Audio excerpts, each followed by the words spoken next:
Hey folks, my name is Ravish and welcome back to another interview in the series of DevOps real-time interviews. In today's interview, we're going to talk about only on Kubernetes. So in this interview, it was like 60 to 70 minutes of interview, but I have taken an excerpt of just the Kubernetes part. And hands down, this is one of the best interviews you will see on the internet, on the YouTube. The person was amazing and he knew almost every question. He was able to answer the real-time scenarios as well, the basic questions, advanced question. Very amazing personality I met today. Okay, so I have a profile with me today. So the person has close to 11-12 years of experience in IT and close to 9.5 years of experience in DevOps and cloud related activities. He has worked on a lot of topics. Kubernetes is one of his forte, and this interview will show you. Okay, so stay tuned till the end of this video. Note down the question, take out your pen and paper, because this would really help you to move forward in the DevOps and cloud industry. All right, so folks, if you're new over here, please do subscribe to the channel, because that would really support me to create more content like this. All right, so without further ado, let's get started.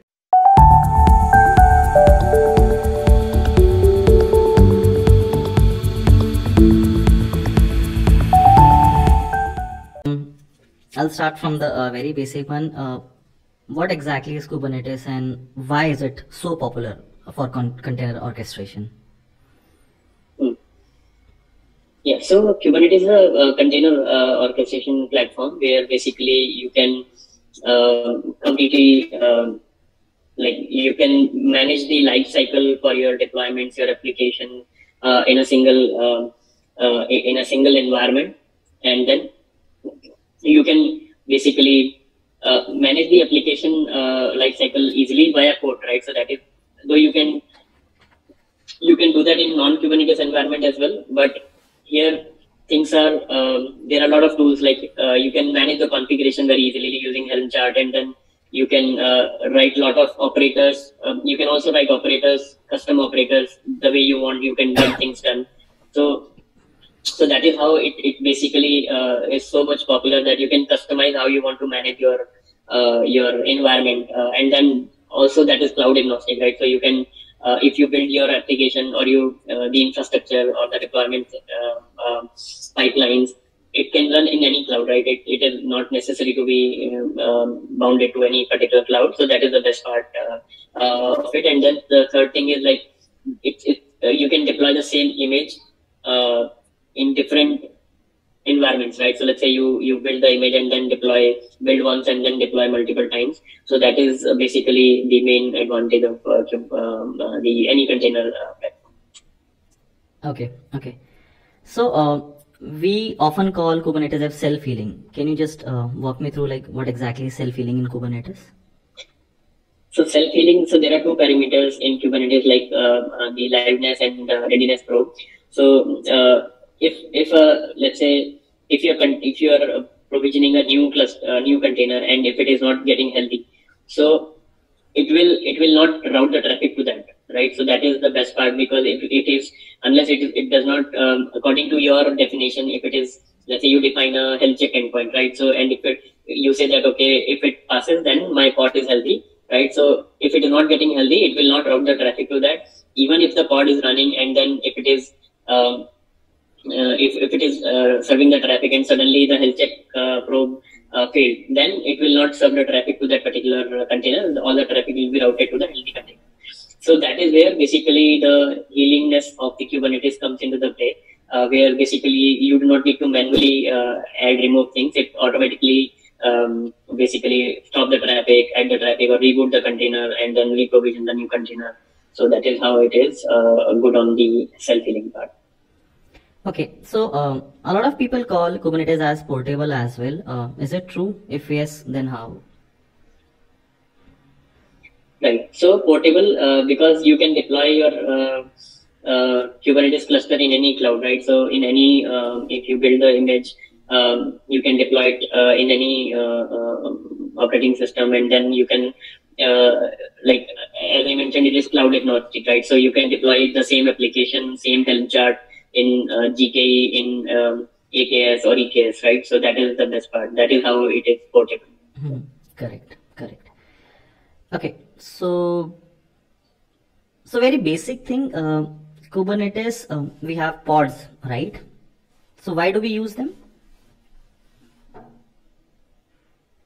So pods are basically the Kubernetes object where your application is actually running, which requires CPU memory. And service basically manages all the pods for a particular. If the same label is applied to multiple pods, the service will manage those particular pods. So pods are basically nothing but a container, or maybe you can say that it is equivalent to the EC2 instances, right, where your application was running. So that is where the actual application or your any like maybe Ingress or any application is running. And then one pod can have multiple containers like init container or sidecar container, right, to run your application or any sidecar, maybe for logging or any like that. Okay, so when we talk about Kubernetes, we make sure that the application availability is there. So how does Kubernetes ensure the availability of the applications?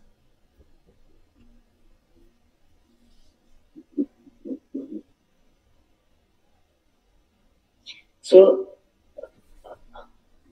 availability of the application, right? So there could be multiple aspects to that. One is the reliability, like the availability of the existing pods. For example, let's say as we discussed, if something goes wrong with the containers, so it will reboot the container.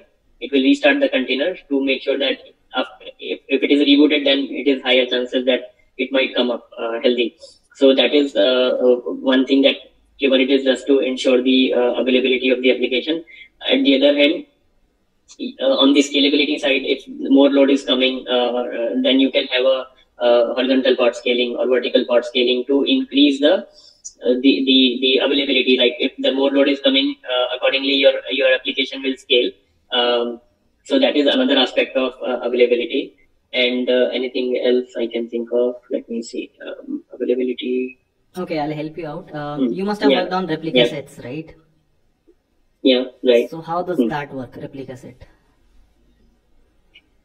So replica set basically ensures whatever number of pods you have defined there, it will, like, I think the rebooting part, right? So the replica set only does that part. So it ensures whatever number of pods you have mentioned, those are healthy. If it needs to reboot the pod, it will keep rebooting if it is not coming healthy. And then that is how the replica set ensures the availability of those containers.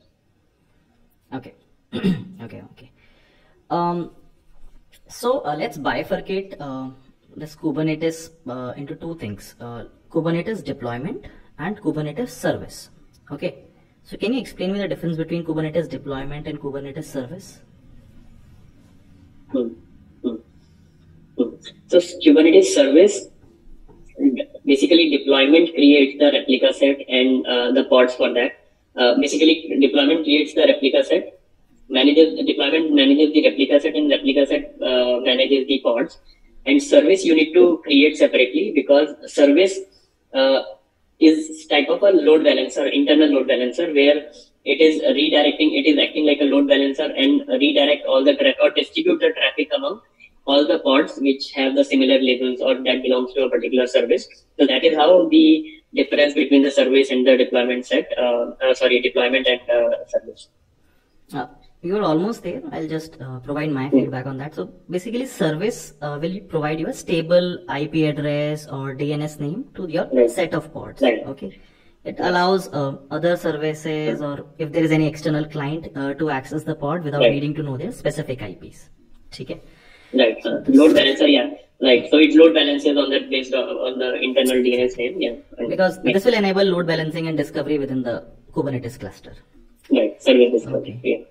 Do you have any experience on upgrading the cluster? Yes.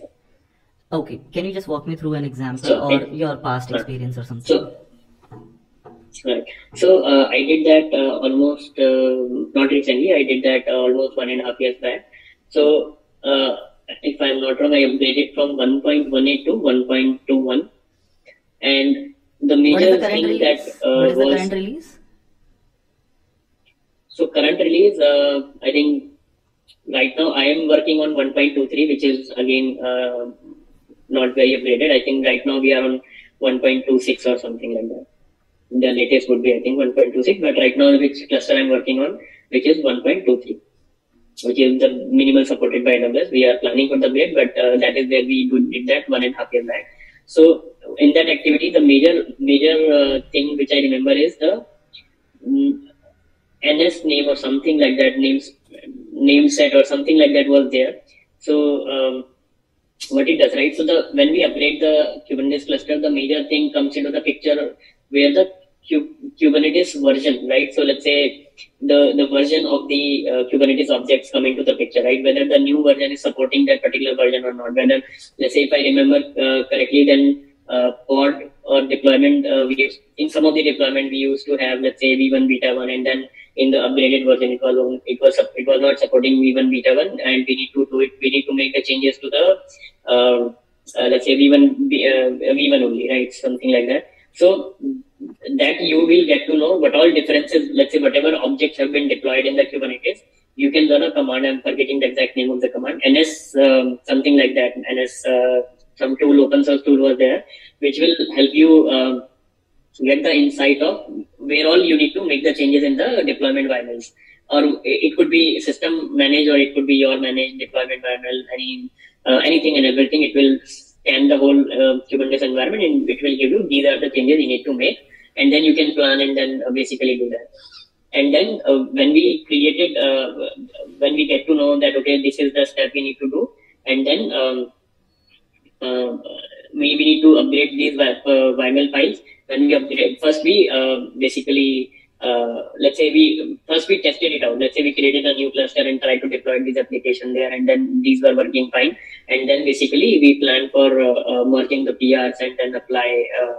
And then that migration part came into the picture, how you are migrating, because let's say current setup is working on the existing code, and then your new cluster is working on, let's say, another set of another PR or maybe another branch, right? So how do you manage to migrate that particular part? So so that migration came into the picture. But if I talk only about the how do we upgrade? So the major point, and then you just do a kubectl. I think there was a doc where you need to update the. I think I documented that as well when I created that. So there are a couple of core. You need to update the core DNS version. You need to update the. There are a couple of things. I think CNI plugin you need to update. Right, so there is a document that is available, maybe provided by AWS or some other.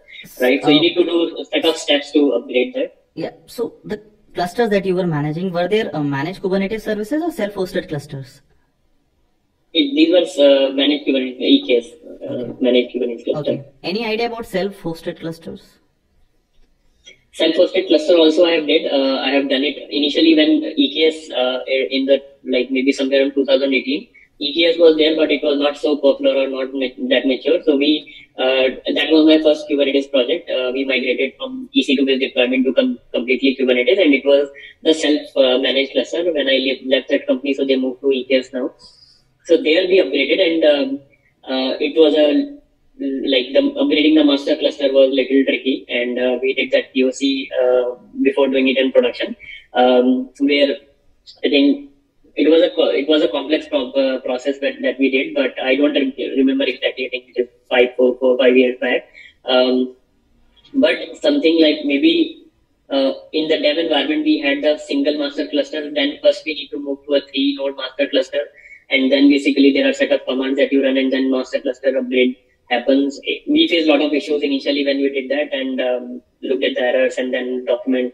It took some time to upgrade for the first time on the self-managed cluster. Mm-hmm. While the EKS, like the cloud managed or managed cluster, will have a seamless process. You just need to make sure your deployment variables are updated. So that is how we did that. Like in general, in self-hosted, you just have to, I think, update this components in the control plane, and then I think kubelet has to be done. On the worker nodes, and then you can just verify whether everything is working fine or not. It's a very basic idea. Okay. Any experience on scaling Kubernetes deployment? How do you scale it? So scaling earlier, there are two things. One is the horizontal pod scaling, which basically scales your scale horizontally at the pod level. Second comes into the picture where you scale at the cluster level, like where if the nodes are not, pods are getting in pending states, and then you need to add more nodes. So that that I do generally with the cluster autoscaler.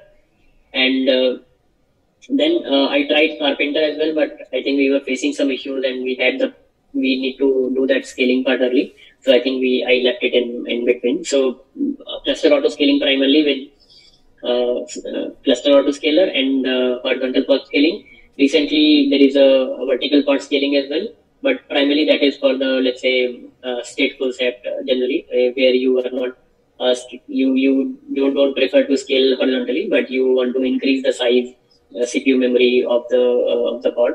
So that is where you come into the vertical pod scaling, but primarily horizontal pod scaling at the stateless application.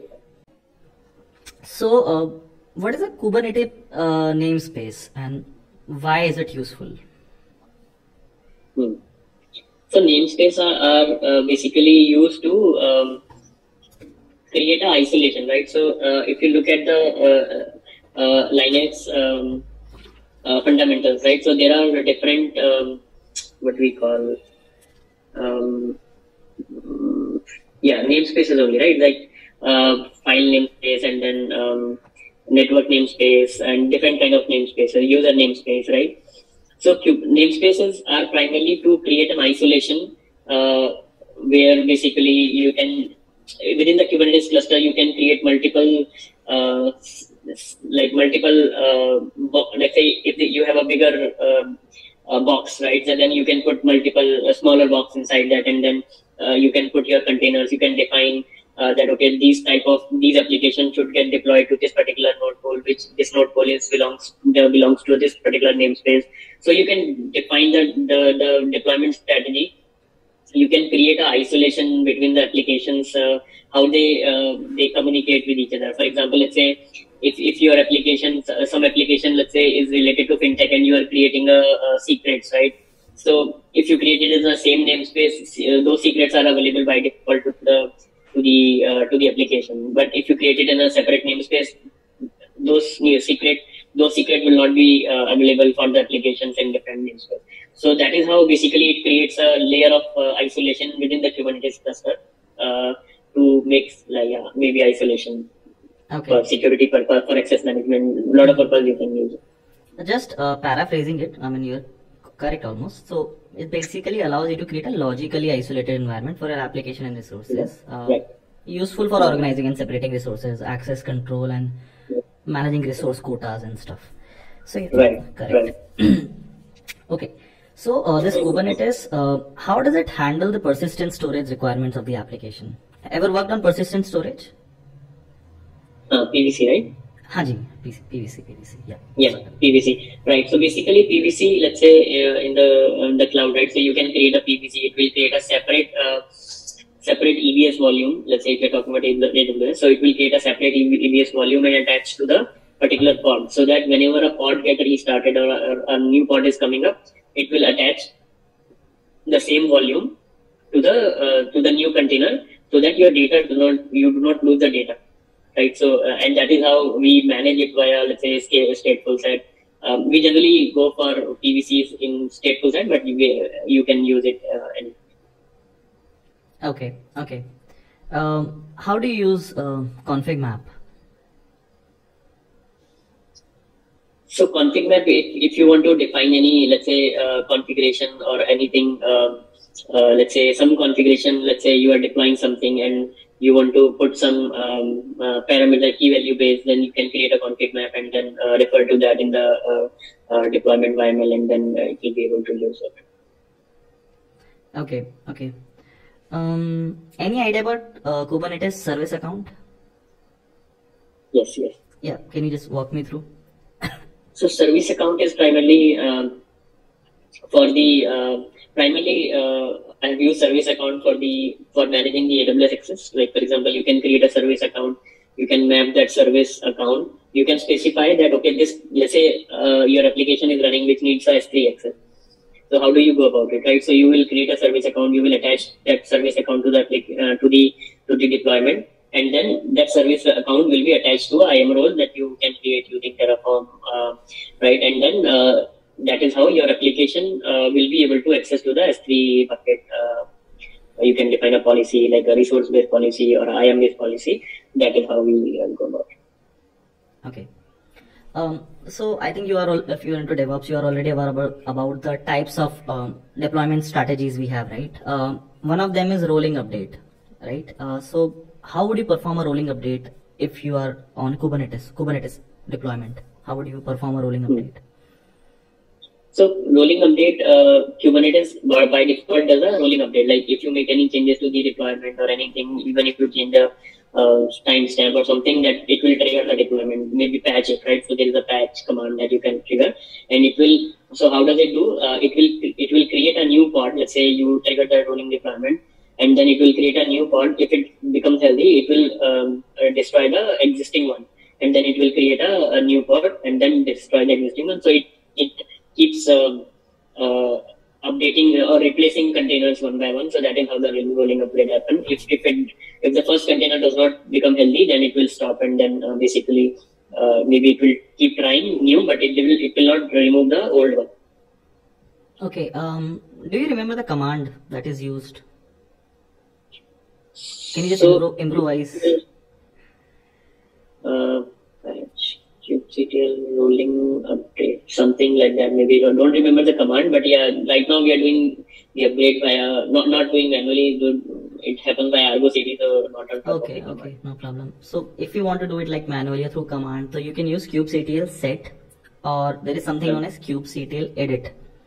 But generally, a lot of people use set, so you just can give kubectl set and then image, and then the name, and then your container name, and then your app name with the version, version. It would work for you. It'll, by the way, it automatically manages the update process for you.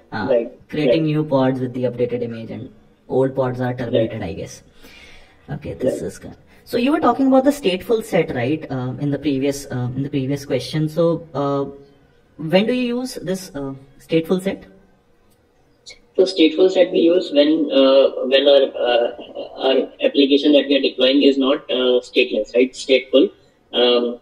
So for example, let's say you want to deploy Prometheus, right, or Redis, right? So these are stateful set applications that you will be deploying. So there you need a persistent storage so that you can, and then basically it will manage basically the pods for you, and then you can attach a PVC there, right? So that is how we use the stateful set for a stateful application where you need a data persistency.